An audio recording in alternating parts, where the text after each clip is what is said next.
Okay, we were talking about last week about Ibn Gabirol, Shlomo Ibn Gabirol, and we left in the middle. Let's just continue. We go to Ibn Gabirol. We know he was an orphan very young. He was raised by a rich person in Zaragoza, Yukutiel, and he was really, really very gifted, a very smart young man. So he wrote. We saw some of his poetry, which was impressive because he was so young, and not just that, but we also saw some of his character. He was very boastful, saying, "I could take on anyone with my pen and crush them, insult them to the ground, so they don't know what to say anymore. But I can also praise people that they feel so much better for themselves." Not always a great character trait if you really think so much of yourself that you have that. But if people are, let's say, aggressive, even aggressive in words, which is the case, sorry, in poetry, then what goes behind that is often insecurity.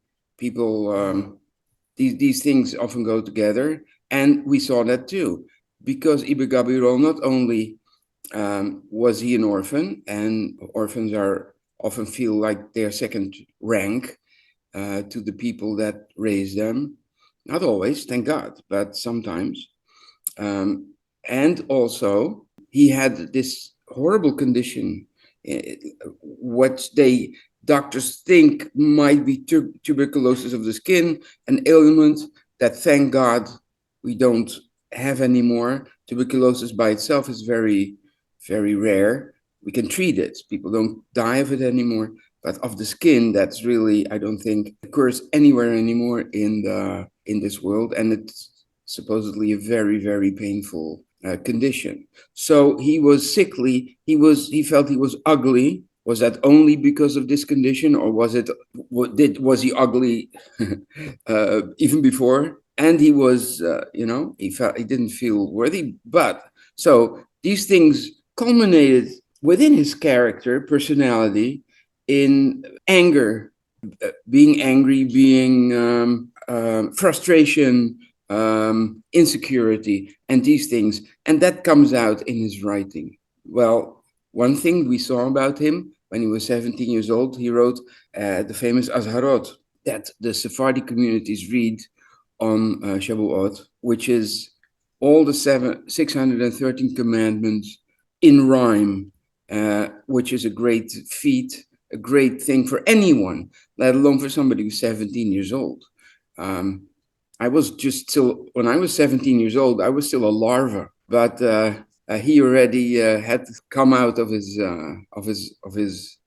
pupa, as it's called, as his larva, and he's like a butterfly. He's amazing. So we saw that we read some of it, the positive commandments, and some in the negative commandments. In most communities, the first day of Shavuot, they read the positive commandments, and the second day, the negative commandments. Other people, some communities might do it the other way around. I'm not sure. Then, when he's also 17 years old, Yekutiel is assassinated. So we do not know what his enemies were, but he was very powerful, and power, that's not a strange thing, that powerful people have enemies. So he was killed. That means that Ibn Gabirol was without a protector. He had made a lot of enemies with his pen. He had insulted people left and right because he couldn't really control himself. Like we know that controlling the tongue, that is addressed. How hard that is addressed in scripture. Somebody who controls his tongue is stronger than somebody who can conquer a city. But with a pen, it's just the same thing. The thing is, with a pen, it's even more lasting than your mouth. It's true. When you say something, it hits the mind and the ears of a person, and through gossip, these things are passed on. And okay, so you cannot retract the word, but even more so when it's written, because these words circulate, people copy it and memorize it, and they laugh about it and they snicker. And his poetry was very celebrated. People were once again very much into poetry, Poetry was really the thing. Before TikTok, it was poetry in those days, right? Before social media, people would exchange poetry. Now, we 2 weeks ago we spoke about Samuel Hanagid. Samuel Hanagid, possibly the Jew who was most successful in his career of any Jews in the diaspora. We spoke about before Hasdai ibn Shaprut, and yes, well, he was the second man. Now, if there's another candidate to be the most influential Jew and powerful Jew in Jewish history, then it's Hasdai ibn Shaprut, because he was the man next to the throne over a much bigger territory, i.e., the territory of the Caliphate of Cordoba, which is basically all of Islamic Spain. But Samuel Nagid over a smaller area, the area of Granada. See on the bottom of this arrow, that is the Taifa, the mini-state, the state of Granada, the kingdom of Granada. However, in one thing Samuel Hanagid beat Hasdai ibn Shaprut. He had the official title of the main wazir, the main vizier, let's say the prime minister, and he was the head of the army of the country. That means that he was leading into battle as a Jew. Muslim soldiers obeying his commands, unheard of in under Islam. But it happened. The ruler Habus, didn't care. It is good for my kingdom, and it's good for me, and I do what I want. Doesn't mean I'm not the Muslim, but he is good for us, and I give him that position. He had, so in that respect, this is something that nobody else ever achieved. So he wrote, and this is probably already when Ibn Gabirol had moved from Zaragoza. That's where Yekutiel, where he had lived with Yekutiel, but Yekutiel, as I just said, had died. So he moved to Granada. And so he was 19 years old. I mentioned that. A 14-verse acrostic describing all the rules of Hebrew grammar in a poem. If somebody has that poem, if it still exists, maybe we just only know it, but I don't know. Maybe we only know about it from hearing about it, and maybe it's not really extant anymore. But if somebody knows about it, I'd be so glad. I could bore everybody immensely with a poem describing Hebrew grammar. That is my... That would be fabulous. Okay, great. So we saw this is a bakashia, something that people might sing before morning prayers. And as I said, I sang it last week, so I'm not going to sing it again. But this is in Amsterdam quite still popular to be sung. And one of my plans is to record it one day, and so we can all learn it. It's a very nice tune. It's a preparation for the prayer, so it's very nice. Okay, then we did Shofet Kol Haaretz, which is a poem sung on Rosh Hashanah. We went through a recording of that. And now we are here. This is where we left off. This is the slide. Now he's 25 years old. As we know, he died very young, but we don't know when he died. Shall I go back to that? Because I'll go back here soon. So either he lived 29 years old, then he died, or 49 years old. Either way, it's very young, but there's a possibility that he basically disappears in 1050. So that is when he evaporates off the radar, and somewhere between that time he died. So towards the end of his recognizable career, so to say, 25 years old, he wrote, and that's very interesting, given a person who is so struggling with his characters, with his personality, with controlling his anger that he cannot control, with so much anger and so much frustration. He wrote a book called, in Arabic, but Judeo-Arabic, Kitab Islah al-Akhlaq, which means, it's translated into Hebrew, Tikkun Midot HaNefesh, improvements of character traits. So you say, Shlomo Ibn Gabirol, are you the person to teach us how to better person, become a better person? Are you the expert on improving your character traits? You who cannot control yourself, who make enemies, who insult people left and right? And it's very funny. But at the other hand, it makes sense because he is struggling with this. He's trying to figure things out. And when something, it's very Jewish, when you're struggling with something, when you have issues with something, when you're struck with an ailment or a challenge in your life, you can actually use that challenge to do greater good. Let's say, God forbid, you went through a horrible loss in your life, right? Of a loved one, God forbid, right? But it happens to people, and you really depressed. Then, or let's say you have an accident and you deal with a handicap because of that. Then you can say, why did this happen to me? And you're not going to get the answer, most likely. But if you say, now that this happened to me, what can I do? What positive thing can I do and contribute to the world? Then that ailment, that problem, you can actually that can inspire you to do good things. So let's say you have an ailment and you struggle with it, and you find ways to deal with it. Perhaps you can have an organization or some kind of a counseling for people who struggle with the same thing. You went through these experiences and you design tools for these people to deal with that problem. So he's struggling with his characteristics, and he's constantly, and who knows, he might have become a better person to some extent. So maybe without working on himself, he would have been worse, and most likely. Maybe sometimes he was angry and he got his pen and he was already writing, fuming and writing really lethal, damaging poems. And maybe he said, you know what? Let me change this word and make it a bit milder, or maybe I won't finish this poem. Or he finished it and he didn't publish it, spread it. Maybe he worked on himself already.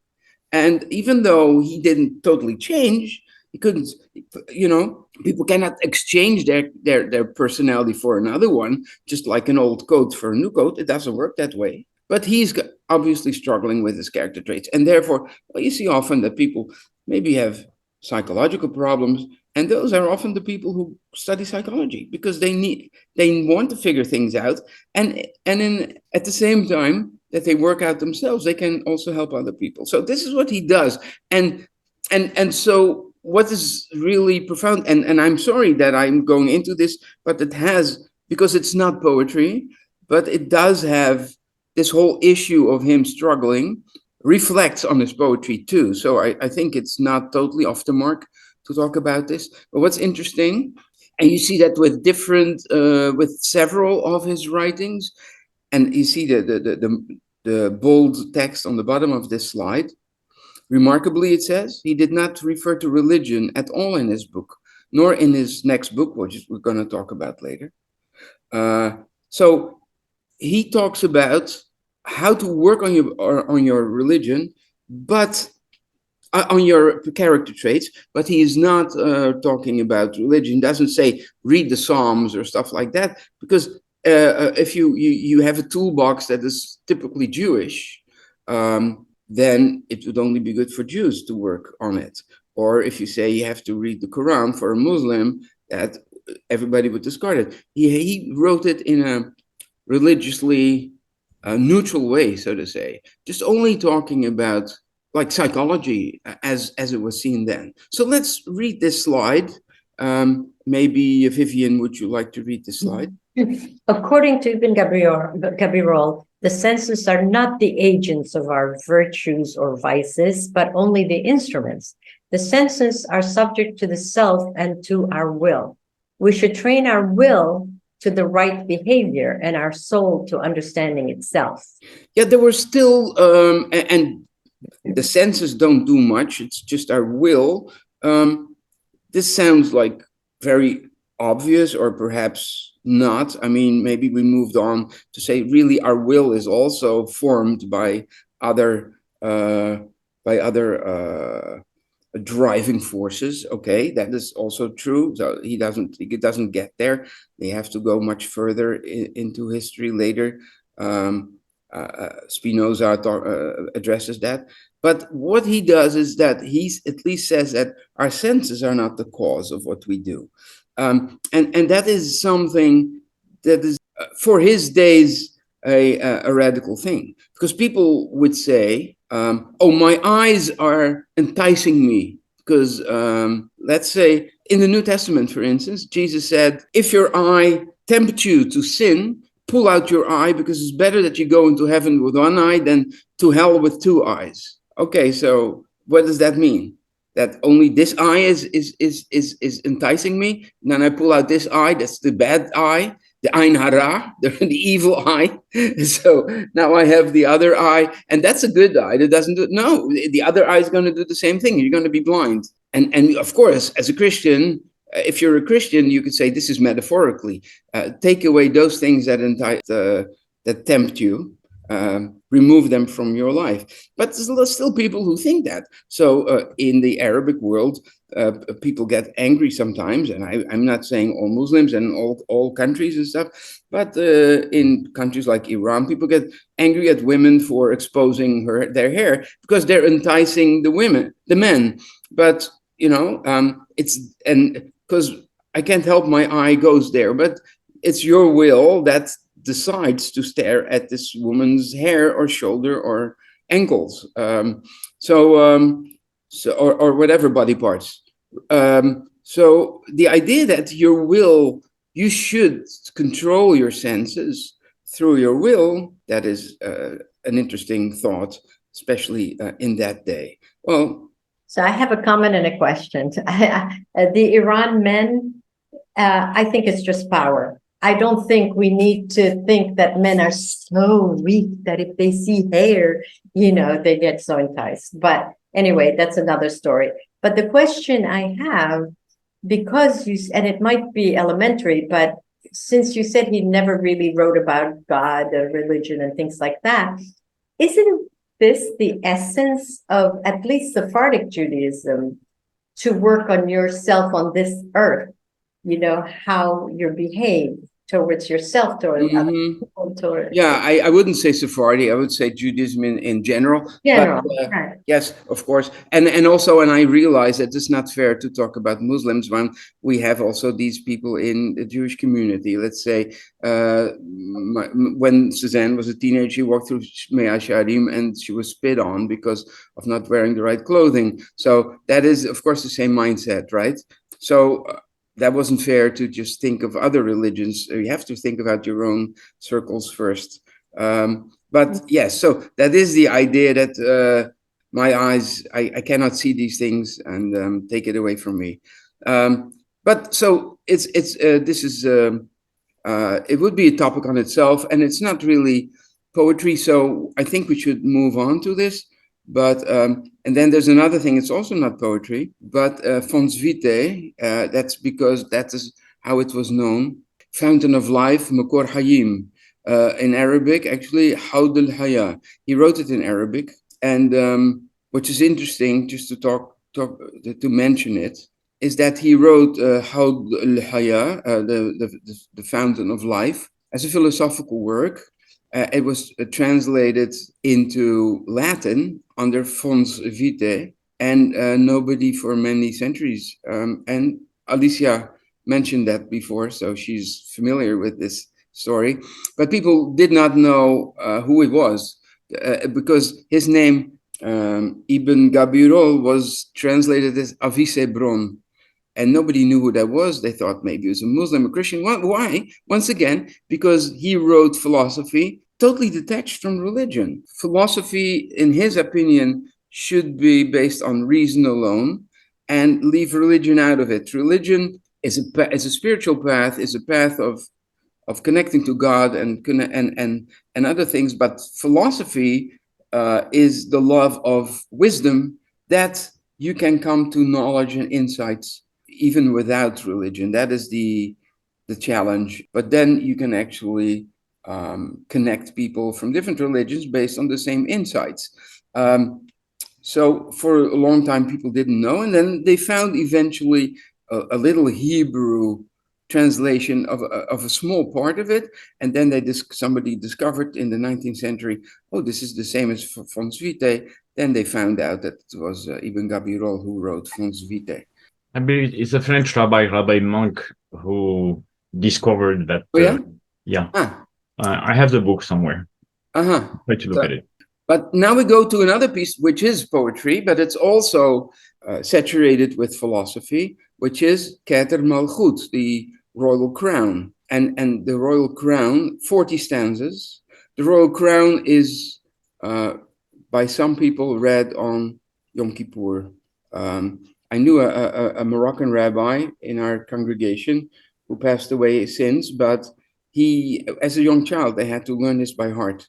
I don't know what that does, but because the philosophical ideas is very much Aristotelian, and but here he connects philosophical notions with religion. He really brings the two together, and so that's itself is very interesting.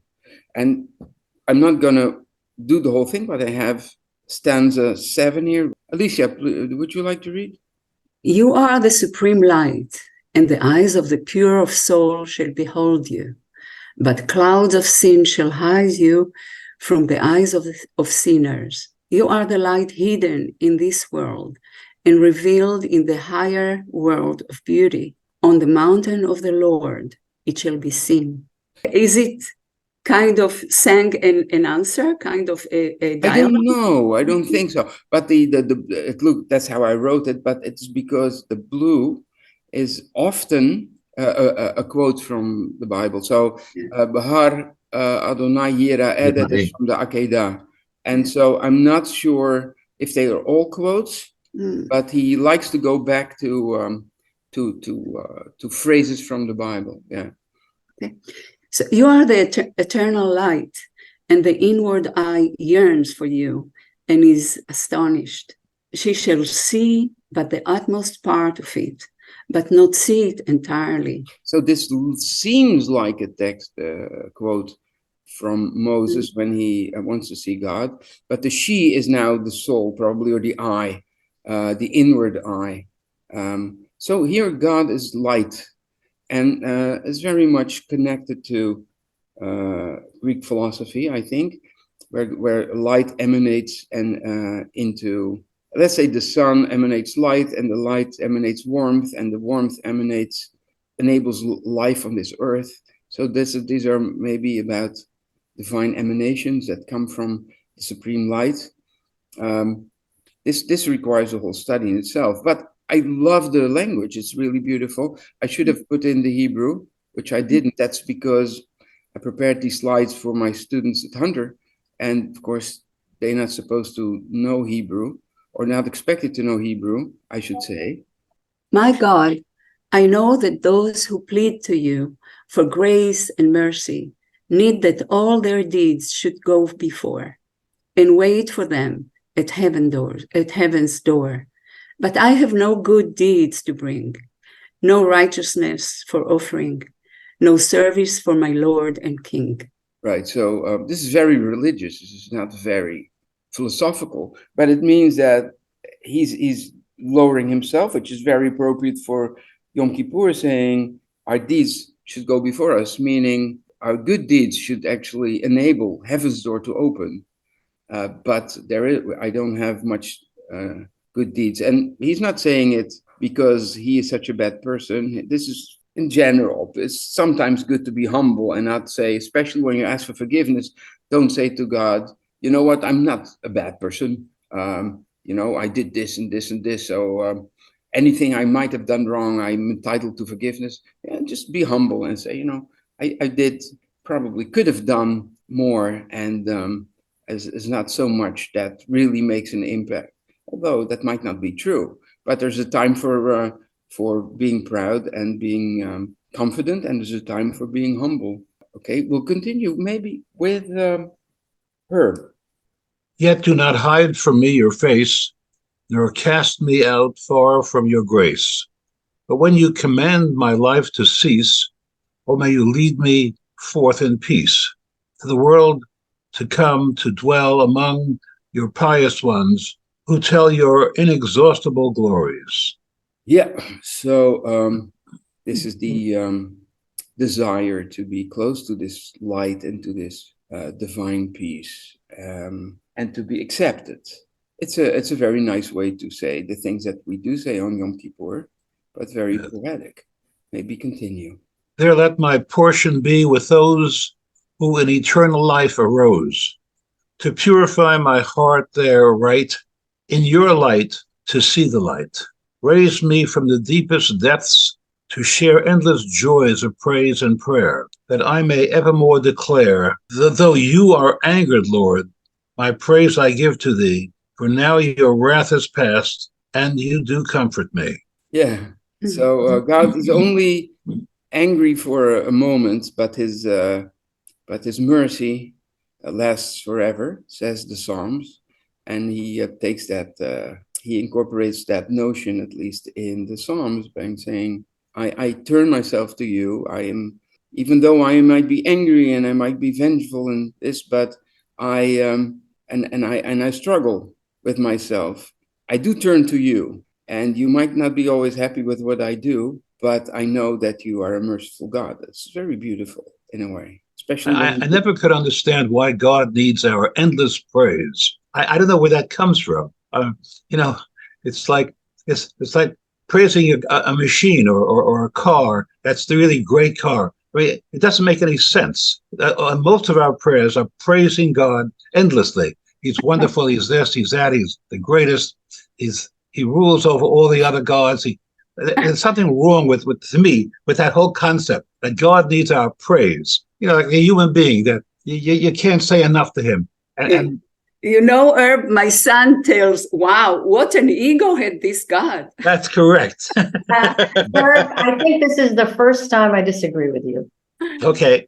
yeah, I would say yes, Vivian, continue, because I'm going to wait and say what. No, go ahead. It's a symbiotic relationship, you know, with like any relationship, even with God. It's a go ahead, Simon. I Maybe believe it was No, a if- style at the epoch when you study the old Babylonian, Assyrian, Egyptian, and so on. That was a way to relate. I know, but we're above that. We should have risen above that long ago. That's exactly right. What you're saying.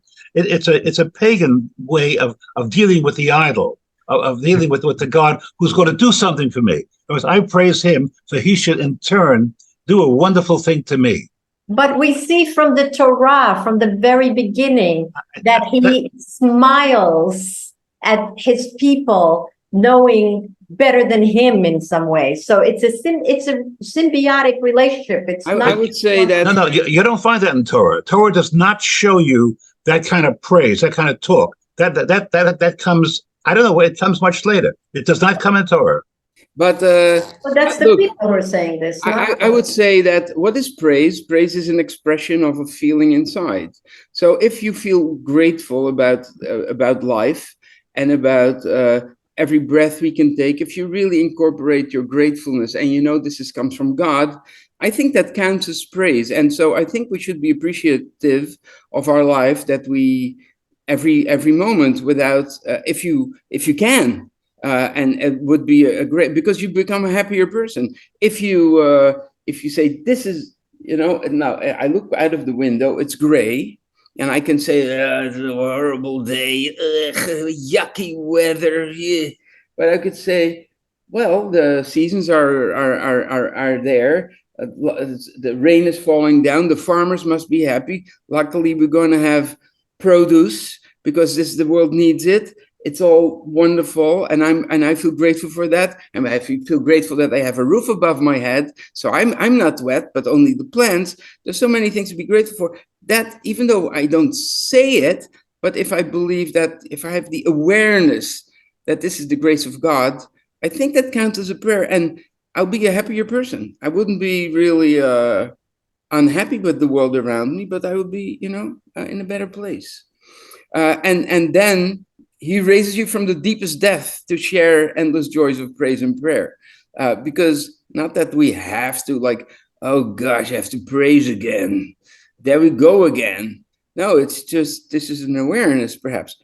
That's me, all right? That's how I see it. But if I may, when you read the Yes, Psalms, there's a lot of glorifying God and beauty in his done and so on, but it's not to the same extent that it is in the liturgy, where we have always to add and add. When you read the Psalms, this glorification of God passes through like it does. It's not heavy. but in the liturgy, it's quite redundant. That's correct. Yeah, it's Magnified, true. sanctified, wonderful. It's endless, absolutely endless. Prayer But, after prayer after prayer. But endless. Look, And the angels and the angels do the same. But the angels are made for that, so that's fine. I don't feel bad for the angels. I'm sure they're enjoying their praise. When it says endless, I think about the word tamid. We have he says we had this prayer, this poem for Rosh Hashanah that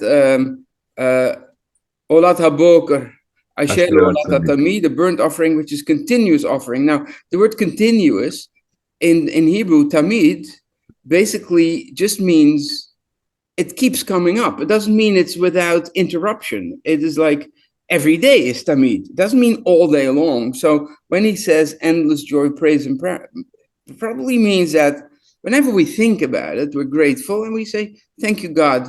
I'm so happy with this day of life." In any case, I'm trying to downplay it a bit. So you wouldn't feel bad that you're not that you have a 5-minute break in your praise, Herb. So that's okay. You can take a 5-minute break. Don't worry. Now you're happy, right? Okay. So traditionally, the royal crown is read in Sephardic communities in the evening or early in the morning for some people, or at night by others on the day of atonement, Yom Kippur. Ibn Gabirol also wrote liturgical poetry meant to be recited within the actual prayer. Now, this is interesting because this is what we saw when we started in the very beginning, when we started our sessions on medieval poetry, when we spoke about Yanai. Yanai actually there was a time around perhaps 600 of the Common Era. I'm not 100% sure. Could be earlier, could be a bit later, but could be also 100 years earlier. We really don't know. But prayer was still in flux, was not really set in stone yet. And there were only, the themes were there and some elements of prayer that had to always reoccur. But within the brachot, within the blessings, you had, people took more freedom to add things. So let's say, especially in the first three prayers, Yanai added poetry, and every week, depending on the parashah, he had different poetry. Now, Ibn Gabirol does something similar, but on special occasions. So here, for this purpose, Ibn Gabirol wrote a poetic embellishment of the prayer for rain to be inserted in the fall and during the closing festival at the end of Sukkot. And he also wrote a prayer for dew to be recited in the spring on the first day of Passover. So on these days when the prayer changes, asking either for dew or for rain, inside the Amidah, he inserted certain poems. Now, we're going to look at that, but there's many communities that felt, the prayer should be standard. We cannot change prayers. So those people who do take these poetic embellishments, and Ashkenazim have different ones, but also similar. Many of these communities actually took it out of the actual Amidah and then to set it separate outside of the Amidah. But clearly, it's meant to be in the Amidah. That's what he wrote it for. So here is a photocopy. In the Amidah, he even puts his signature here, Shin Lamet Mem He Shlomo. That is his name, right? In the Amidah, which is kind of interesting, right? In the prayer. Okay, it starts with the same words as normal. Lord, open my lips that my mouth may declare your praise. Blessed are you, Lord, our God, God of our fathers, God of Abraham, God of Isaac, God of Jacob, God great, powerful, and awe-inspiring, God sublime, yet bestowing tender love, master of all. You're mindful of the loving piety of your fathers, of our fathers, and for your own sake, you will bring a redeemer to your children's children. And then he inserts שזופת שמש לחוצת פטרוסים, מרודיה תנובר ותעלה רסיסים, האל העונה ואת רצון עמוסים. And so on. No, continue the last sentence. מגן הוא לכל העושים. Nice, beautiful. I'll just read. With gentle drops of dew, restore the wilted bloom and fruit of Israel's branches, scorched and crushed. So this is about the rain and the dew, but it's also probably metaphoric for the state in that Israel is in. By Egypt's burning sun, and this is actually by whatever, for people who live in Egypt, perhaps, or in the Arabic world. You are a shield to all who trust in you. And I will sing it according to the Spanish and Portuguese tune. It's similar. You can hear, I could hear that it's based on the same tune, but as usual, we are a bit slower. And the tune starts already in the first line. It goes like this. Adonai sefatai tiftach, ufi yagid tehilatecha. Baruch atah Adonai, Eloheinu, Elohei Abotenu, Elohei Abraham, Elohei Yitzchak, Elohei Yaakov, Ha'el Hagadol, Hagibor, Hanor El Elyon, Gomel Hasadim Tobim, V'koneh Hakol, V'zocheh Hasdei Abot. ומביך אל בני בהם למען שמו באהבה שזופת נפש לחוצת פטרוסים מרודיה תנובב ותעללי רסיסים האל העונה ואת רצון עמוסים מגנו לכל החוסים Melech Moser u'Moshiach u'Magen, Baruch atah Adonai, Magen Abraham. And now the second bracha, Atah Gibor le'olam Adonai, Mechayeh metihim atah. Maybe read from here, Lord, you are mighty unto eternity, you revive the dead, and again, you see, he has his signature here. Okay, Shlomo, maybe you want to read this part from Send. Sure. Send your breath of goodness to revive our bodies. Let us live in our land, restoring glory, our beautiful heritage. May you, who are good to all, grant us redemption. Our lives, you alone can revive to us. Beautiful. So you see here, it's Mechayeh metim ata. He says it's the reviving the dead, but he also puts in his poetry, reviving nature and reviving the glory of the Jewish people. Everything is now in this poem. Continue if you want. You are the trust of all creatures, their refuge, their shelter, providing all with sustenance and food. Crown our year with the heavy rains of spring, perfected, as the heavens yield their dew, assuring the ripening of the standing grain through dewdrops that bring blessing, food for the hungry, healing and health. Then your people, who bathe in the outpouring of your Torah, will shine brightly as the stars, as the heavens yield their dew. So it's a lot about nature. Of course, that's what the prayer for the dew is about, and also of rains. Mm-hmm. But it's also your people. It's outpouring of rain, but also outpouring of Torah, and the people shining as stars. So it's the reviving of the Jewish people ago. And it continues.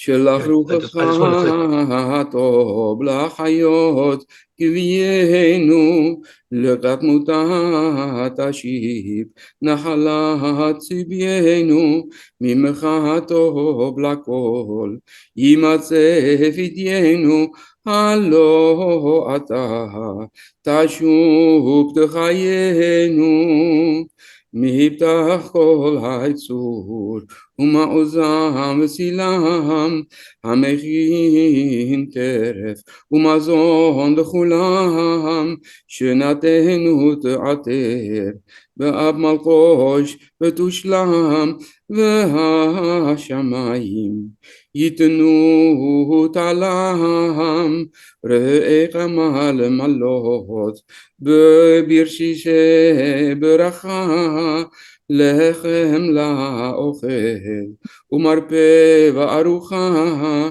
היות הוכחת מסובכה, ככוכבים בהילם, והשמיים ייתנו תעלם. One more, Abigail. On hill and valley, may the trees of the Lord drink their fill, the threshing floors be heavy with grain, the vats with wine and oil, and every village be safe and prosperous, as the heavens yield their due. ישבעו עצי אדוני בשפלה ובהר, ומלאו הגרנות בר, והיקבים תירוש ויצהר, תרננה פרזות, נעמדות נלתילם, והשמיים ייתנו תעלם. Now something very differently. Let me ask Margot. Let's go to another tune.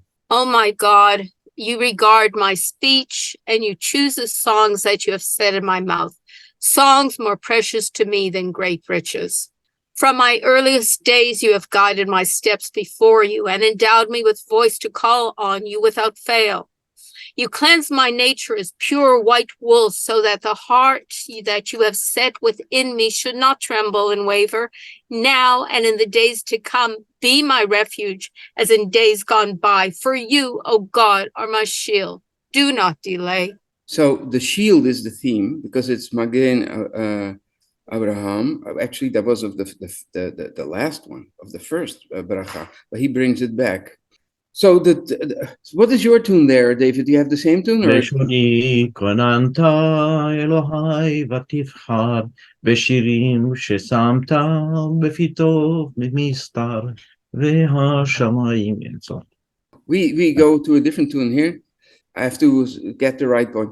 ושוננו בוננת אלוהי ותבחר בשירים ששמת בפי טוב ממסחר. Okay, לשוני, that's it. בוננת, okay. לנכדך כוננת, צעדי ממשחר, ולחרום תחתה.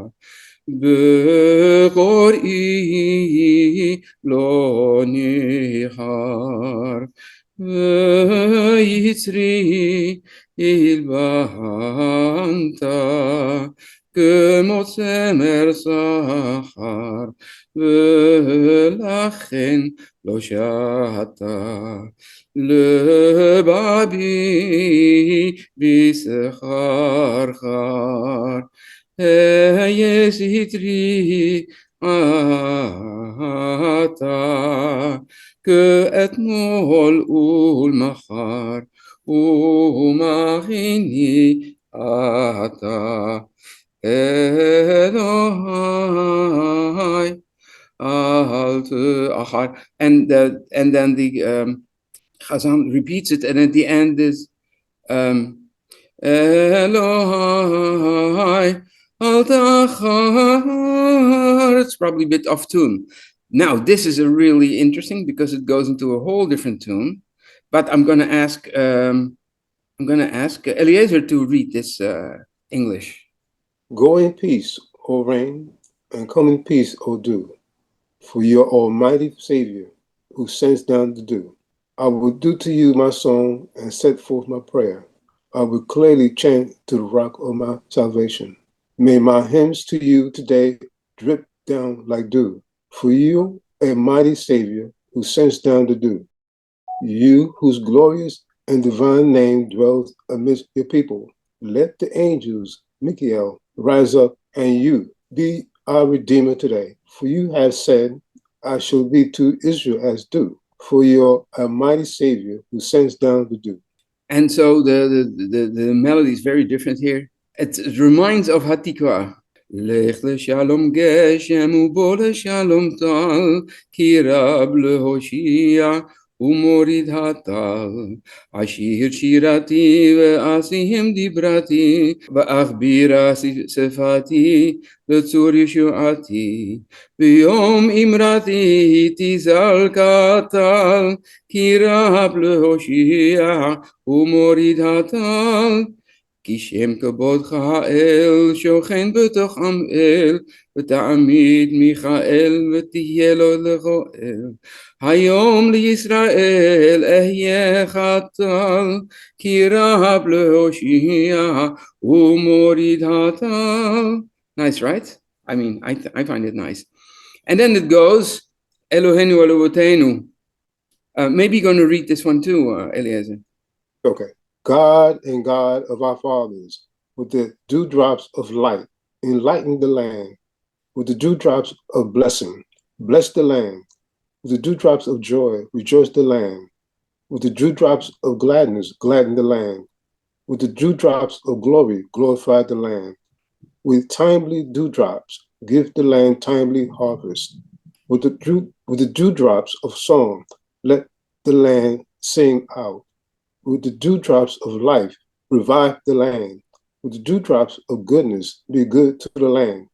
With the dewdrops of redemption, redeem the land. With the dewdrops of substance, sustain the land. Yeah, very good. So it's very funny because I had a student in Hunter who wrote a paper on this, and he was into rap music. And he says this is like medieval rap music. It says, with dewdrops of light, enlighten the land. With dewdrops of blessing, bless the land. Dewdrops of joy, rejoice at the land. Dewdrops of gladness, gladden the land. So it's it's really fun. Amen. And so on. Yeah. Ta'ir Adama, Betalale Beracha, Tebarech Adama, Betalale Gila, Ta'ir Adama. Right. And the last one, Betalale Kalkala, Techalkel Adama. And it ends with Techalkel, because then it goes back to the regular prayer, like you, for you alone are the Lord, a mighty Savior who sends down the dew. Please send it down for, and this is all alphabetic, of course. Anna hodinu le ora li bracha le rila le ditza le hod le va'atob, etc. And then and it goes back to that you just sustain the life, and then you go back to the regular prayer. So it's really meant to be put into the prayer. Beautiful. Okay, so that was his liturgical work. He has more. Now, this is also an interesting thing. Some of Ibn Gabirol's poems are even sung by Karaites. In the beginning, Karaites said, why would everything was scriptural, right? So they said, the Bible, the Holy Scripture provides us with praise. Why would we make our own? This is all man-made. It has to be done by God. So they only would use psalms. But in the end, they started also making piyutim, also poetry they left that notion of only using psalms. And they're into writing poetry for their liturgy. And even here, a poem by Gabirol. It's called She'arecha, your gates. But there are different versions. So the Rabbanites, they have one version. The Karaites sing another version. They have another version. So you can look at the video later or at my slides, and then you can compare. But you see here, She'arecha bedovkiya petaha. Uldal shoel lefanecha ya selacha. And here he had, and the Karaites have same beginning. Sharecha bedofkiya betacha ve'im e'atof keshoel yad shelacha. So it's different. Instead of yah, it's yad, etc. In the Cairo Geniza, now we found his original scribble. And what's interesting, turns out that none of the two versions were the original. The first lines, the Karaites version is the closest to the original poem. And in the second half, the Rabbinites are closer to the original. Although only the Karaite version has the original meter still. The Rabbinites broke up the meter, the Arabic meter. The Karaites still have the meter intact. So any changes that they had made, or that some of them had made, was within the Arabic meter. And so this is the original one. I'm going to ask Ephraim, would you like to read this? Okay. When I knock on your gate, O Lord, please open wide. And when I am too weak to ask, stretch out your hand. May my prayer and my supplication reach you. May you accept it in place of a sheep and a meal offering. May you favor the light of my eyes and guard my tongue. And if I deviate before you, please forgive. I lift up my eyes and heart to you. Give me my ear and an open eye as well. See, Lord, my spirit inside me is debased. My soul is deeply desolate in dismay. Yeah. The Karaites sing that as a bakasha before the prayer. And there's a recording here. It's this Karaite song, a melody to Ibn Gabirol. Yeah, here we go.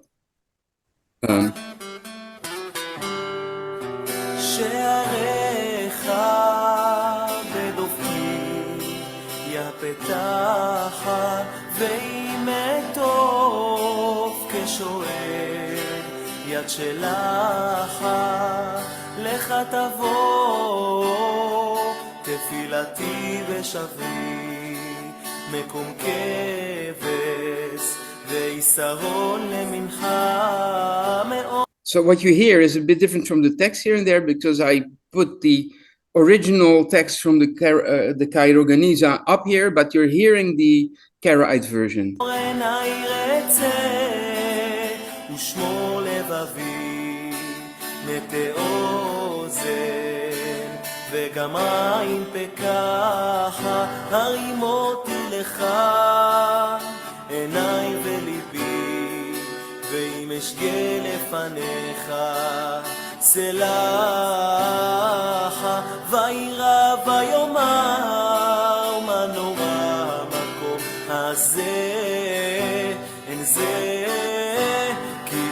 אלוהים וזה שער השמיים אשרי אדם שומע לי לשקוד עד דלתותיי יום יום לשמור מזוזות פתחי פיתחו לי שערי צדק אבובה מודיה זה השער לאדוני צדיקים יבואו בו, מה טוב הוא עליך יעקב. Okay, because of time, we're going to continue, but it's a nice tune, right? Okay, so here is Ibn Gabirol. He wrote, of course, poems in praise of his patron, Samuel Hanagid. Oh, Samuel, old Dunash is no more, and you have come to take his place.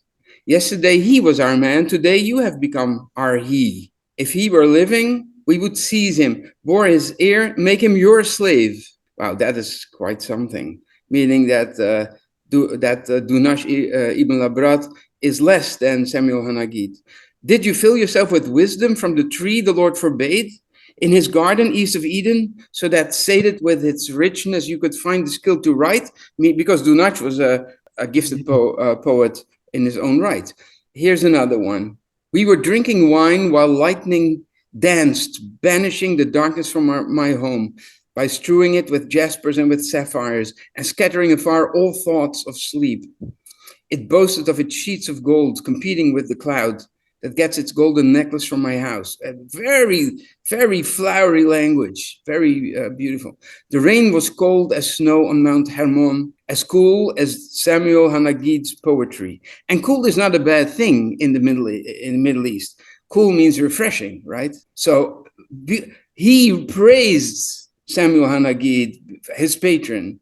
But of course, dear people, it doesn't take very long before Ibn Gabirol's temperament ruins his relationship with Samuel Hanagid, and then he starts writing poems against Samuel Hanagid, insulting him. And this is an insulting prayer.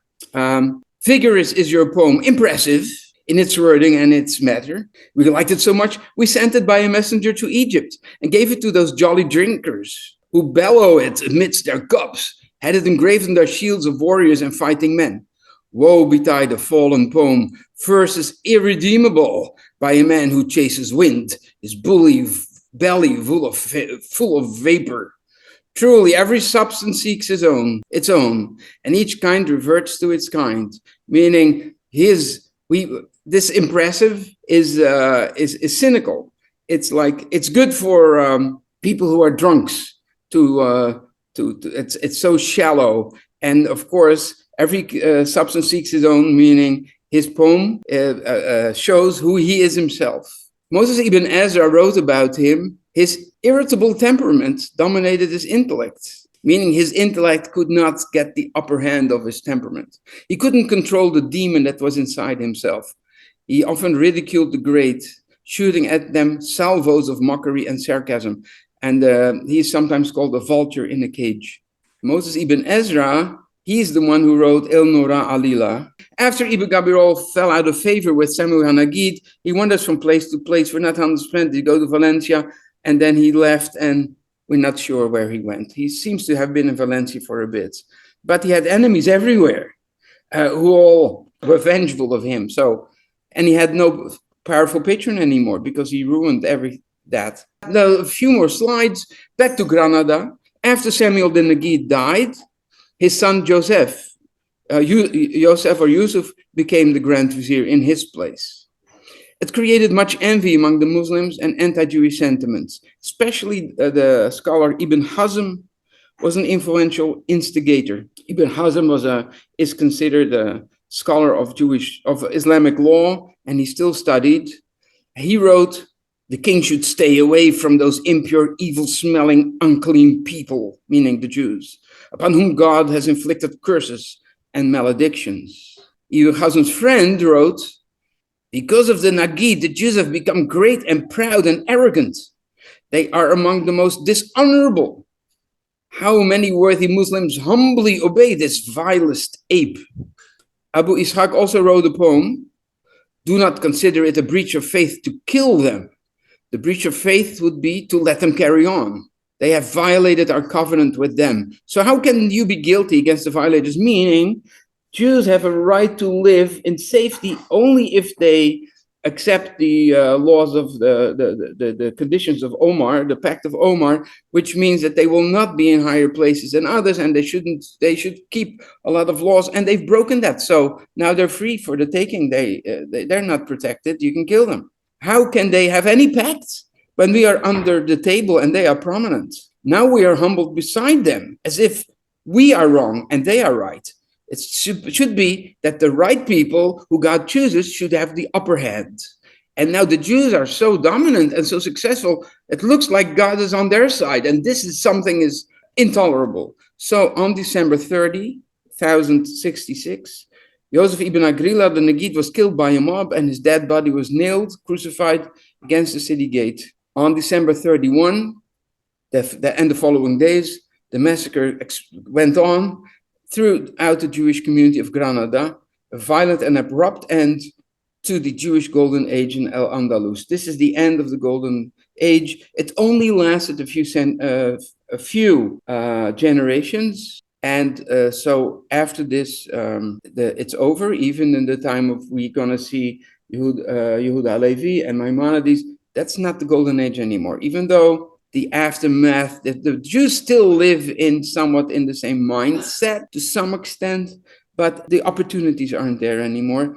And so that was the end. And it's all connected to the success and the envy that this caused. And this is very, that's the whole community was basically massacred in Granada, which was a very successful, blossoming place for Jews at that point. Any questions before we terminate this class? David? Most of the songs of Gabirol are sung by a young Israeli singer called Yagel Harouche. It's absolutely beautiful. He's originally from the south of Morocco, but he sings, and you should see the crowd is completely hypnotized by his style. I also remember having read somewhere that some scholars discuss if Gabirol is the author of Adon Olam or not. Just oh, really? Oh, that's a question. Maybe you wrote that. Maybe. And I listened to one of his concerts. It was absolutely mind-boggling. That sounds. Rabbi, I have a question. Yes, Ephraim. Yeah, I want to know the origin of radical Islam, like the hate toward the Jews. Was it Muhammad, the prophet, who started it, or was it the scholars who actually started this radical sentiment toward Jews? That's of course, if you ask different Muslims, they will give different answers, but it's definitely already there in the earliest sources in the Quran. And there are definitely stories of Muhammad where, there are Muslims who are nice Muslims who will focus on texts that actually that text that bring out traditions that he was very nice and friendly with Jews, and those are very useful traditions. But there are also traditions that he basically had a whole tribe of Jews massacred, and he was as probably in the beginning of his life he was friendly with the Jews. That's really what many scholars think, when he was still also expecting that he had a lot in common, or that they would even accept him as a prophet. But later, when they didn't, he became more and more suspicious of them, that they might how do you say, cooperate with his enemies and stuff like that. So later in life, he became less friendly, and so these texts, and there are somebody actually last week, I have an Arabic YouTube channel and a website, and so people write me. Once one person was about a psalm saying how hateful it's against the Ishmaelites, and then they call Muslims terrorists. And I said, I don't know any Jews who would call all Muslim terrorists, but they would say that of some individuals and their evil organizations. But I said the majority of Muslims, no doubt, are good people, and they are our brothers and sisters. He became more friendly then, but then he also quoted a text from the Quran saying, in the beginning, when it was still not so friendly, he would say, he quoted the text, and it says in the Quran that you will find that the Jews are how do you say, unreliable and treacherous, except for only a few. And I said, and I'm so surprised that you call this psalm hateful. Well, this is very hateful to the Jews in the Quran. And I said, but look at the psalm. The psalm ends with the hope that the enemies will accept God and that they will become better people. This verse in the Quran also ended with forgiveness. So I said, I hope we can forgive each other for things in the past, and that we can live in the future with mutual peace and respect.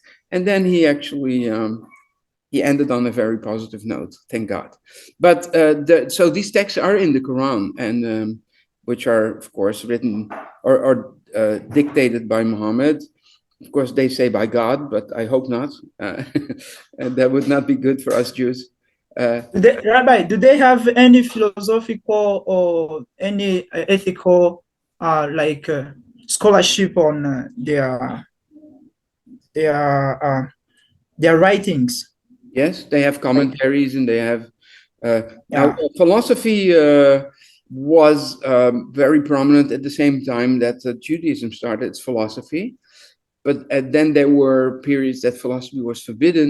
Then there were periods that philosophy was actually encouraged, but certain philosophy, I think we're going to talk about it a bit later in future classes also, because I always like to compare what's going on in Judaism with the culture around it. So when Jews live under Islam, are into philosophy, that is a time that it's also happening in Islam. And when Yehuda Halevi, you're going to see, is quite skeptical about philosophy and almost rejecting philosophy, that isn't it. He lived in a time that the Muslims where he lived were anti-philosophy too. And Maimonides lives in a time, and he's very pro-philosophy, that philosophy was very much encouraged again, but a certain type of philosophy. So eventually the philosophy that at the time of Sadia Gaon, that kind of philosophy was, especially further east in the Islamic world, was almost forbidden, was actually, but there is still philosophy, but philosophy really, a certain type of philosophy, not all philosophy. There is also, ethics, you look, ethics are there, but what is ethical? You know what I'm saying? What we find ethical might not be ethical in Islamic ethics and vice versa.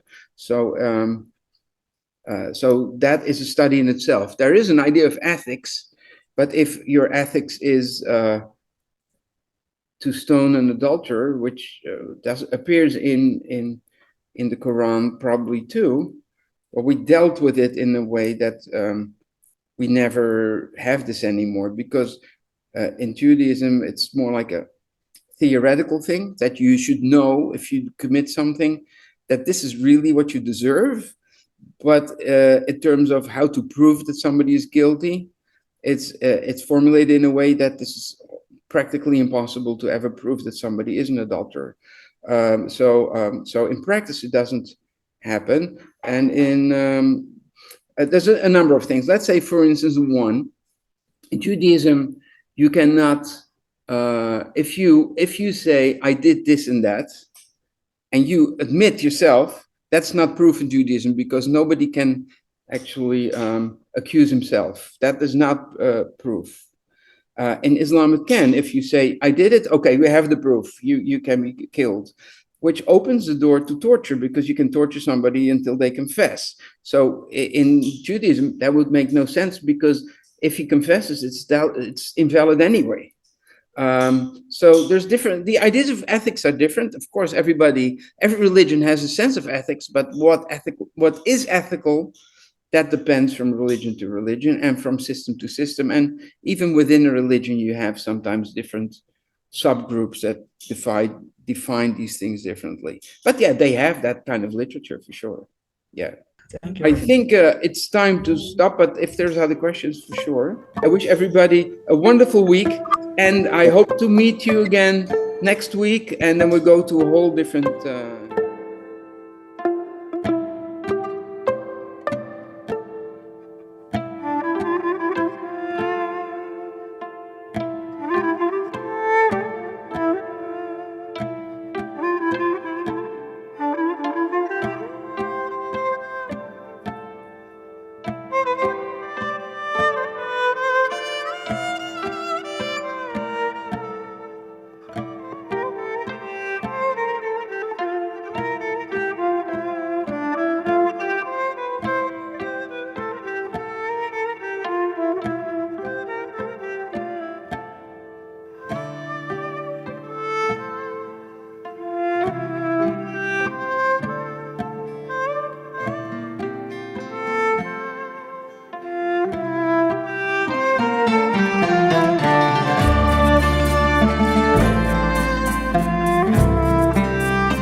ידעתי כי המתחננים לפניך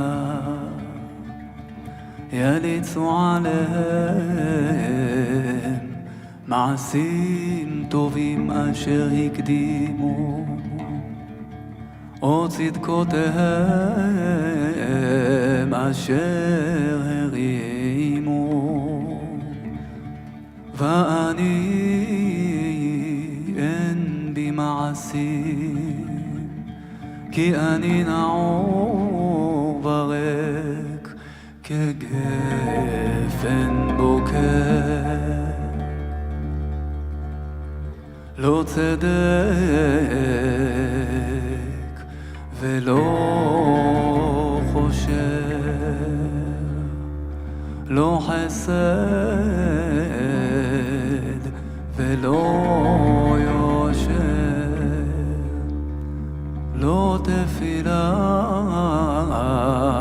ולא תחינה לא תרומה ולא אמונה לא צדקה ולא מידה טובה לא עבודה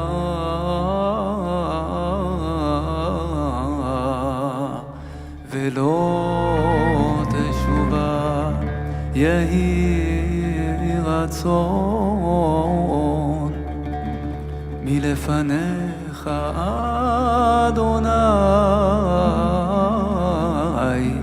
אלוהינו ואלוהי אבותינו ריבון כל העולמים לרחם עלי והיית קרוב אליי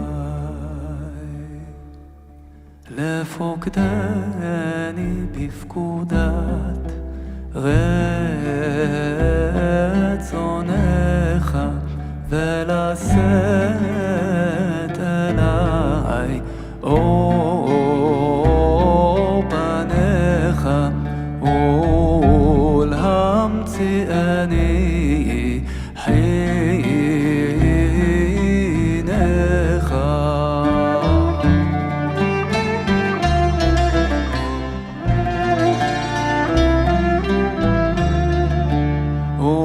וכפי מעשיי אל תגמלני וחרפת נבל אל תשימני ובחצי ימי אל תעלני ואל תסתר פניך ממני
תשתבח בפי ברואיך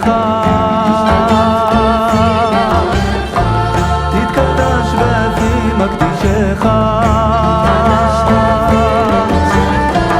תתייחד בפי מייחדך תתפאר בפי מפארך